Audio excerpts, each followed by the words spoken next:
Welcome to the ChatterBox Podcast. This is the first episode of hopefully many more. And as I go, I will obviously get better at talking, get better guests, better research, better equipment. But today's topic, I wanted to talk about New Year's resolutions and specifically goal setting for 2025. I watched a bunch of videos from Alex Ramosi, Ali Abdaal, Mel Robbins, and more. And I'm going to share my personal goals and go through a couple of processes to ensure that we achieve our goals this year, and then share some personal stories on why I think goal setting may be a little bit overrated, why most people fail, and the one thing that I found consistent throughout my research that without it, you will not achieve your goals in 2025. I am in the library. I was going to use my mic, but I'm a little self-conscious because I'm in a studio that has a glass window. I would show you, but I don't want to get people on camera and be disrespectful. So yeah, I'm using my earbuds, but I do have a mic. It will be better audio quality in the next video. But now that we've gotten past that, let's get into goal setting. I'm kind of nervous to share my goals because I don't feel like showing this part of me. I don't usually show this part of me too often. But I feel like it is important to do. And part of one of my goals this year is to take more risks, to stop trying to fit into this box that I often find myself in when talking to people or when talking about my goals and things I actually want to do. I think maybe it stems from childhood a little bit, wanting to fit into a certain narrative, even though what I want to do may be separate from that narrative, like writing a book. Or let me give you an example, actually. Today, right before I left, I said I'm going to the library. It's not the normal thing to do as a college kid on winter break to go to the library. So maybe certain people called me a nerd, and I'll take that title. But in the car ride, I was like, you know what? I need to stop trying to fit into what people want me to fit into. Stop trying to go to parties, even though I know I don't like them. Stop trying to drink alcohol, even though I don't want to. I'm not interested in it. Stop trying to maybe fit into this group of people that nice people, great people, I get along with them, but aren't aligned with what I want to do in the future and with my goals. And so let me get into the first process of reviewing the goals. All right, so before we get into what goals I want for 2025, I think it's more important, and this is what Mel Robbins said to do, and I thought this was interesting and I really liked it. So I'm going to apply her strategy. Definitely check out her video. I'll put a link in the description. But she said to go over the past year, right? Go over the past year, what's happened. Look through your camera roll, see what's happened, and describe the highlights that you've had this year. So a couple of highlights I've had is being indoor track captain. I was part of the track team for 4 years high school, all 12 seasons. Joined cross country freshman year and have been doing track ever since. And so it was a big goal for me to become indoor track captain, right? I worked really hard, came up with this whole plan. I was like, I'm going to do this, this, and this. These are the people that are going to vote for me. These are the people that aren't going to vote for me. And I created this whole plan for becoming indoor track captain for senior year. And so when I got it, it was awesome. And sure, there were some issues. I had some issues communication-wise with other captains, but overall, it was awesome. So that was a highlight. I was in charge of this thing called Shoveling for Seniors, which great opportunity. Again, other hiccups with that, but overall it was fun. I announced a game for a sports broadcast that we have for my school, so that was really cool. What else did I say? Got into UConn. That was awesome. Senior editor of the yearbook. We did senior assassin, which was really cool, even though we were only in it for like a day. And then my friend who I was with, because we had to do it in pairs, got out right away. So our team was out. UConn orientation was cool. Getting my AP scores back was awesome because I got a 4 and 2 5s, and it was really good for me because I worked really hard on those AP tests. So studying those hours, those weeks I studied, Camp counseling was cool. I didn't like camp counseling 2 years ago. It was disorganized and it was kind of difficult, so I didn't do it the year after that, going into my senior year. But last summer I did camp counseling with a different organization, and it was really fun. All my friends were there, so it was a cool environment. A lot more organized, and it was a good time. So as I'm going through these things, right, these goals that I had, I don't got to share all of these highlights, but that was just a couple highlights that I had. It was important to look at that. And then she said her second question, which I thought was interesting, which was, what were the hardest parts of the last year? And so I had some hard parts, right? I got injured in indoor track, I had to wear a boot for 10 days, got this like bump on the side of my foot. I was like running and I started to feel a bunch of pain. It was like, it really hurt, but I was like, yeah, I'll keep running. And then I'm like rolling out my legs that night and I see this bump on my foot, on the side of my foot. And I'm like, what is this? Like, this is where my foot was hurting and there's a bump there that's not supposed to be there. So then I go to the foot doctor. I forget what type of doctor that is. I don't know. You can search it up if you really want to find out. And I looked at my foot, and he said he didn't know what it was. He thought maybe it was like split nerve, pinched nerve, whatever. So I had a boot. And that was really hard because I missed FCX East, which we won, which was awesome. But I didn't get to run in it. I went there and the whole thing was awesome. And but part of me was still like wishing that I got to run in that. Another hard part of the year was not getting into BC, which was the college that I wanted to go to initially. It was the top college I had, Boston College, if you don't know what BC means. That was hard because I worked really hard. I thought, I was watching all these YouTube videos on Boston College and I was getting really excited for it. And then to not get in, it really hurt. But then I got into UConn. I wasn't sure. And then now I love UConn. So it ended up being a good thing. But at the time, it was a hard time. And then there were other things that happened as well. But from these hard points, from the successes, from the highlights, from the hard points, she then leads this next question, which was, what did you learn about yourself this year?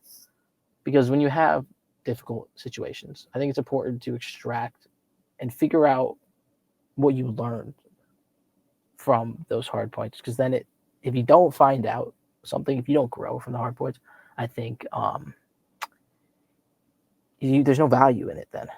You got to at least extract some value from pain.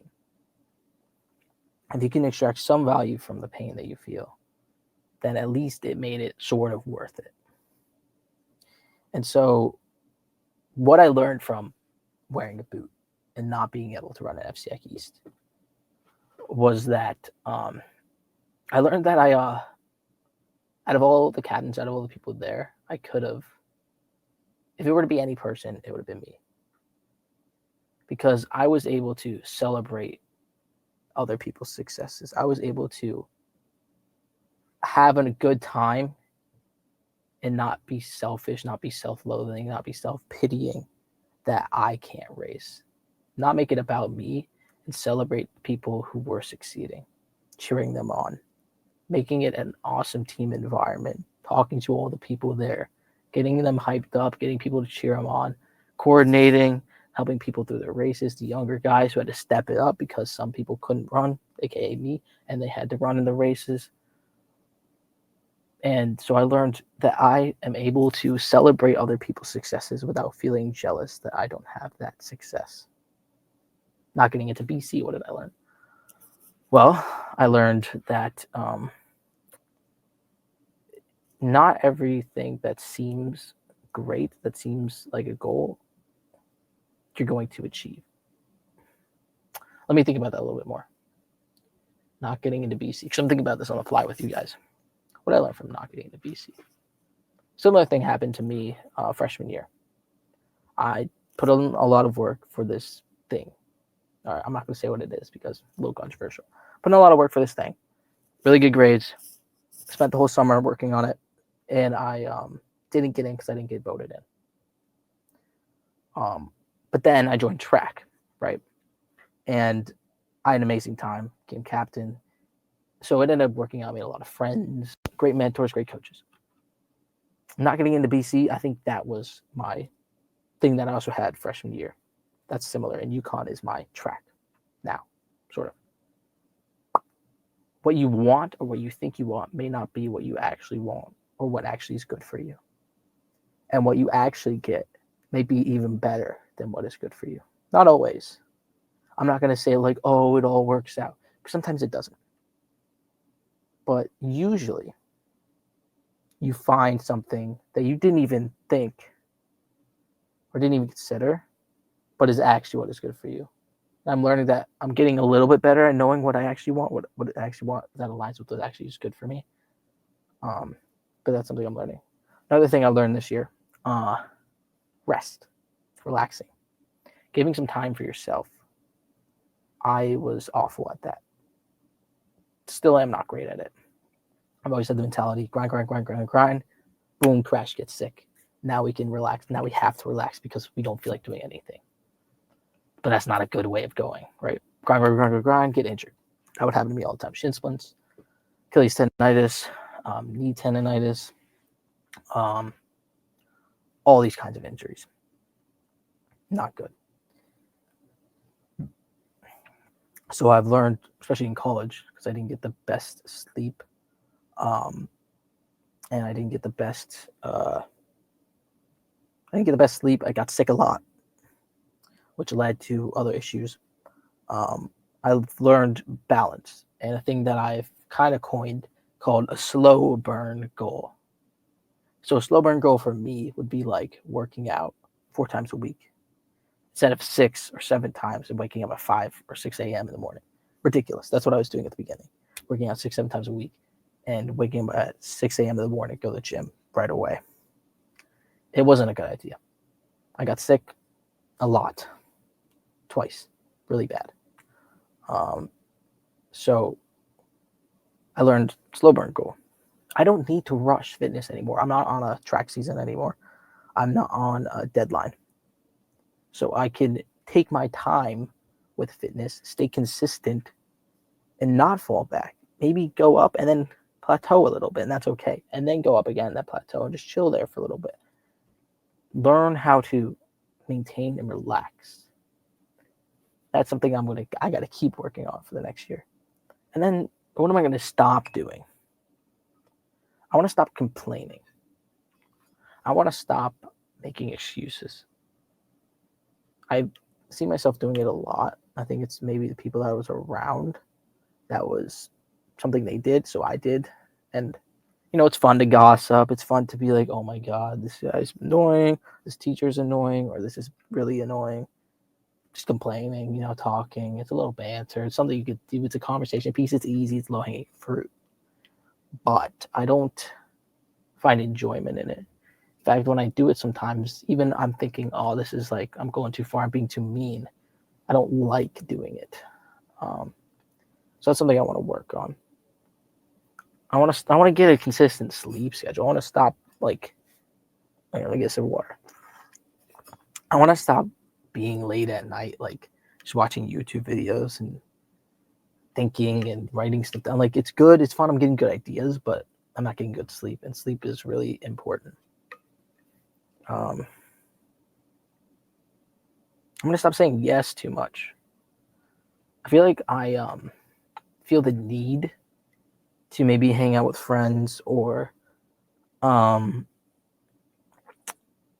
call friends to say, oh, I haven't talked to you in a while. Can we call?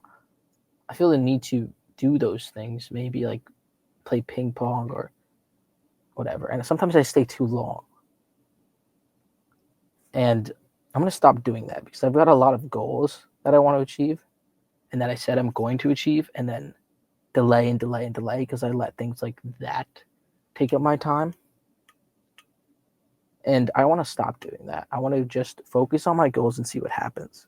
Focus on this podcast, see what happens. Focus on making YouTube videos, see what happens. Focus on finishing a book I'm working on, see what happens.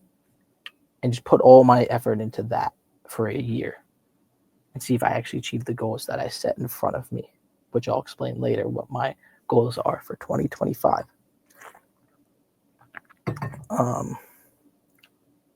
Actually, I'll explain it right now. All right, let me get to my goals. So, what I've learned for goal setting, right? Now we're on to goal setting. Now we're on to setting goals for 2025. This is the meat. This is important. What I've learned from goal setting and setting goals for over time is you should focus more on output goals rather than outcome goals. Let me explain that. Output goal would be work out 4 times a week, post 7 short form YouTube content, run 3 days a week. Outcome goals: run a half marathon, get this time, get 100,000 subscribers, get this milestone, run this time, do get a 6-pack. Those are outcome goals. You can't necessarily dictate when those happen, right? Let me use the 6-pack example. You can't necessarily guarantee when that happens because it's something that takes time, right? But you can set a goal. Oh, I'm gonna hit abs 3 days a week, and that you can achieve. You can get that goal, and then this landmark, which a lot of people mistake goals for landmarks. This landmark of setting goals, or this landmark of getting a 6-pack, that will happen by the process of the output goals of working abs 3 days a week, eating healthy, going to bed on time, not overeating, not eating sweets. It will happen by a product of your output goals. So my output goals for the year: post 5 to 7 pieces of short form content per week, go to the gym 4 times a week, post 1 podcast episode every week on the ChatterBox Podcast, which this podcast is coming out January 5th. I'm going to try to do podcasts every Sunday. I have podcasts lined up. I planned it all out. Try to do it every Sunday. Run a half marathon. That's an output goal. An outcome would be run a half marathon at 8-minute pace. That's an outcome. We don't know if that's going to happen. I don't know if I'm going to be fit enough for that. I'm going to start in March, train for 5 months, run it in August. See what happens. But output, run half marathon. Output, run 4 to 5 days a week. That's output. Important. And then one more goal, which hopefully this is an outcome goal, yes, but there's not much output needing to do. It's just declare as a double major in journalism marketing. So that's what I'm going to try to do. Those are my goals for 2025. And so what I've learned, this is a Ali Abdaal thing. Ali Abdaal thing. He said to set systems, not goals. Because systems will allow you to actually get the work done. Let me give an example, right? Say I have the goal to get this podcast to 10,000 subscribers, right? That's more of a landmark, like I said. That's not a goal. But a lot of people mistake it. Landmarks for goals. Goals should be outputs. So instead of I phrase it this way: post podcast episode 1 day a week. All right, post every Sunday for the rest of the year. Make the podcast better each time I record. Make the planning better. Make the research better. Learn from recording, or learn from talking what you need to plan.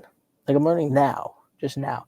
It's kind of difficult to do a podcast solo, just talking by myself and entertaining. I would need more planning for sure. I definitely planned on doing this episode with somebody, but they couldn't make it. So I've had to learn on the fly. Also learn on the fly that this pod or study pod, whatever, has a glass window. Didn't know that. Feel a little self-conscious, not gonna lie.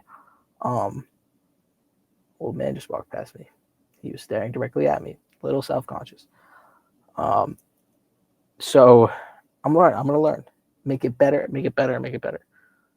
And so then you're not disappointed when you don't reach it, right? Because the problem with landmark goals is we're definitely going to set unrealistic deadlines because we don't know how much work it's going to take to actually get there, how much effort it's going to take, how much success knowledge that you don't know. Like Alex Hormozy said, pay down your ignorance tax. Put in the time. The money for goals is time. And you got to pay down what you don't know. And another thing he said, once you realize how much work it takes to become great at something, you realize how many things you can't do. And so I've found that that's very crucial because I want to do a bunch of things, right? Too many things, right? And I'm learning and I'm still going to learn and I'm still going to think I can do more than I can. That's just who I am. I don't think I'm going to stop doing that because I'm just so like, I need to do this, I need to do this, I need to do this, jumping around and stuff. But I think knowing how much work it's going to take and allowing yourself to have more time to do your goals. Everything doesn't need to happen this year, right? Like you don't need to have a bunch of goals this year. You don't need 20 goals this year. You can not achieve half of them, more than half of them. I would say stick to 5 goals for the year and go off of that. And if you start finding that you've already achieved them 6 months in, then you need to set higher goals or you need to set different goals. But if your goals are on outcomes, then it's consistent. Go to the gym 4 times a week. You can do that the whole year. And if you hit that the whole year pretty consistently, you're going to have the outcome of being more physically fit. And you're going to feel happy about that. Another thing I want to talk about is what I call the friendship dilemma. The friendship dilemma is the friends that you want to hang out with are busy. The friends you don't want to hang out with are always free to hang out. So what I've learned about this is what Alex Hormozy said, been taken from him, quote from him. Better friends are busy friends. If you want to have better friends, get used to seeing them less. And when he said that, I wrote that down immediately. I was like, that is so accurate. Because the friends I want to talk to the most, the friends I want to hang out with the most, the friends that I can learn from the most, are always doing things. Because they have goals. They're not aimlessly walking around and doing things in their day-to-day. The ones that are clingy, they want things, they're oh, why are you not hanging out with us? Why are you not doing this? Why are you not doing that? And it makes you feel bad. Whereas the people that are working hard, that are always busy, make you feel good. They're ambitious. They're positive. They're always encouraging you to do more, do these things, do these other things. And a question that he said, which I thought was interesting, will I remember this football game or will I remember not being where I said I wanted to be? And that hit me because that's the thing I'm going to focus on this year. Like I said, back to the friends thing. I am going to stop saying yes to those things. I'm going to focus more on my goals for this year and not allowing my need to fit in take away from my other deeper desire to achieve the goals that I've set out for myself. Next thing, I'm embracing failure and risk. I want to embrace failing. I know it sounds crazy, right? Embracing failing, like you don't want to fail, you want to win, right?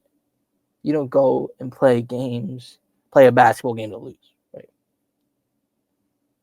But after you fail, the likelihood of you succeeding goes up.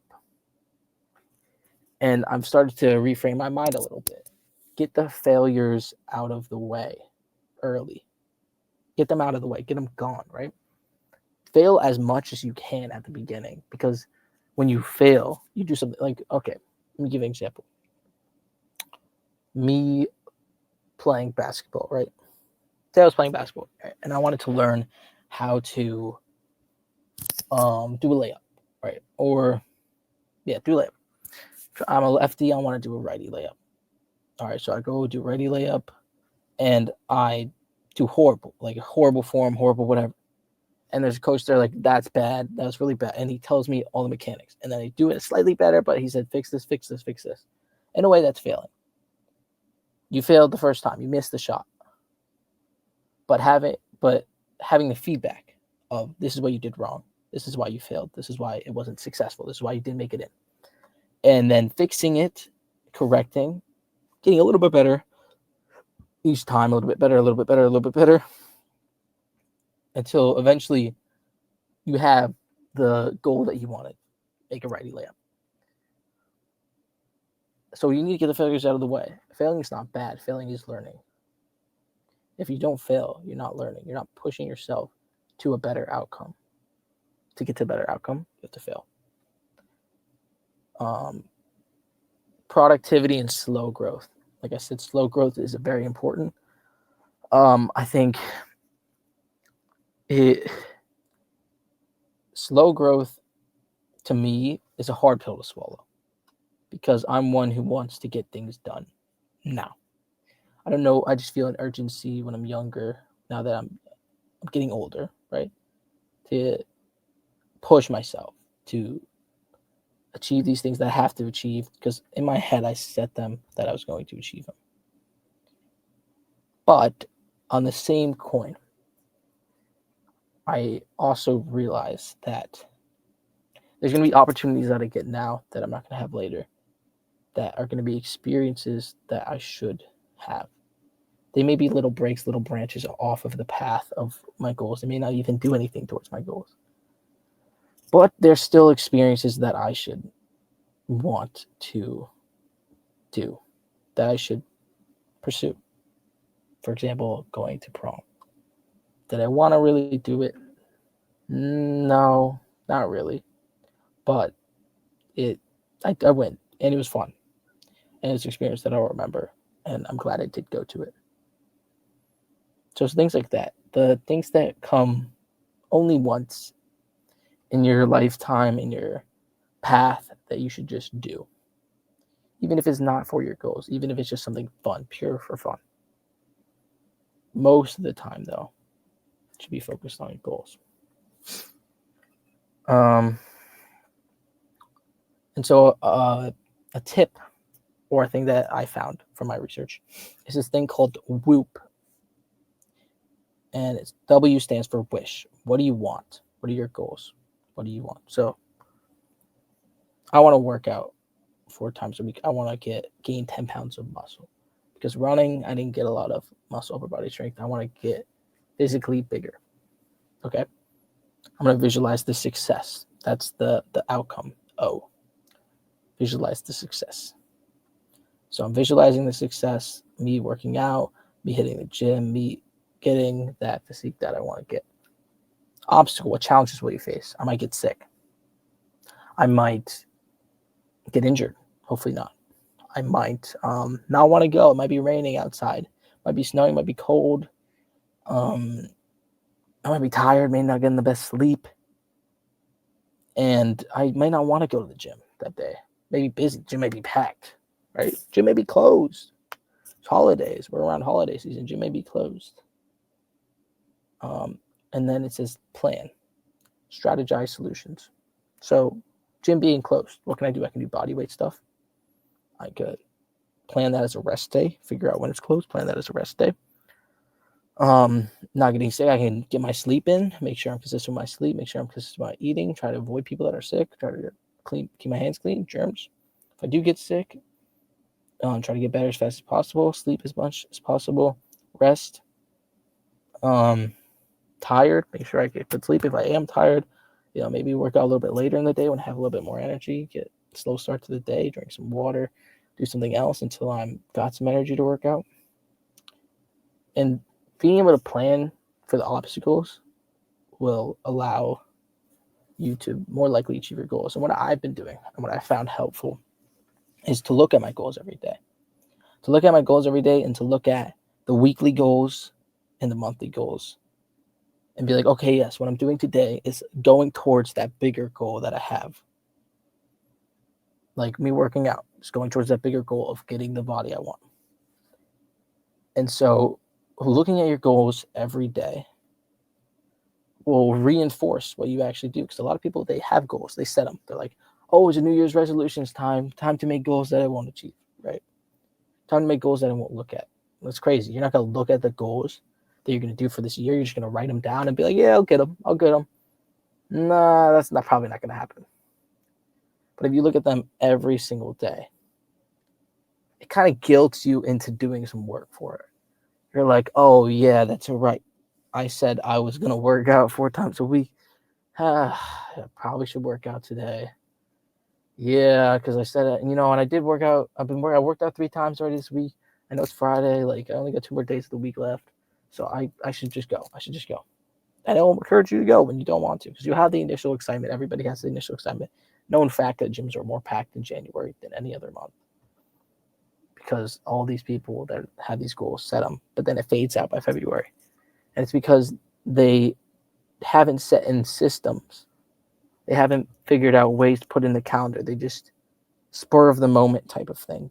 Whereas goals, to change things, it requires a lot of planning. If you want to add things to your schedule that aren't common routine, and you want to make it routine, you've got to do planning. You got to find ways to fit it in. You got to block it in. You got to, as they say in Atomic Habits, attach it to something else. Attach it to something else you do. What the heck is this? Don't know what that was. All right. Next point. Motivation and reflection. I've been doing this a lot I started journaling beginning of December. So end of December, I've been doing it pretty consistently almost every day. I started journaling because I had a lot of thoughts. I had a lot of things I wanted to do, and it felt overwhelming almost. And so I wanted to just write it all down, get it out of my system, right? Think through it, plan. And journaling's really helped me do that. So say you set goals for 2025. I know it's going to happen for me too. And you feel a little overwhelmed through the process. I think journaling will really help get you through that, maybe get motivated, maybe switch up things that you're doing, and just thinking, letting yourself think. I think having this thing called a phone, having all these distractions allows us not to think. And I think it's a lot of things. Having these goals to not get in the way of the distractions, right? Like, if you're allowing yourself to think for the goals. There we go. Found the thought. Took me a second. Found the thought. Allowing yourself to think for the goals. Think through them. Plan them out. Change up things in your schedule. Maybe you didn't realize how much work it was going to take, so you need to get this out of here, get this out of here. And just allowing yourself to move pieces will ease the stress and will ease the overwhelming feelings you get, because you're changing things. You're doing new things. You're setting new goals. You're setting new habits.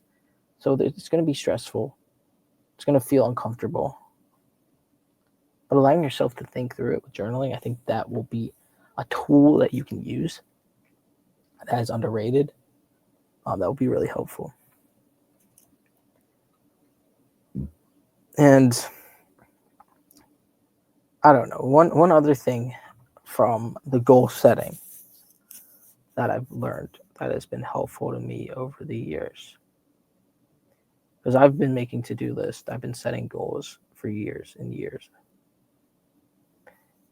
And one thing I've learned is that I think it's better to plan out goals. Write down all of your goals that you want to achieve. Just everything. Write them all out. Every single one. And then pick 3 and do it that year and go hard on those goals for a year. Because I was so habit of creating a crazy list of goals that, like, an Elon Musk year of goals. And like, yeah, I'm gonna get all these goals done. And then when I would get those goals done, when it'd be December, right? And the next year would be coming, be creeping, it's at the door, knock, it's at the door. I hope I didn't just disturb somebody. It would bother me. I would feel like I didn't achieve anything, like I failed.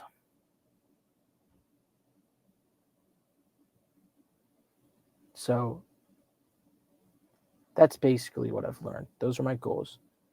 I thought this video would be longer than it is.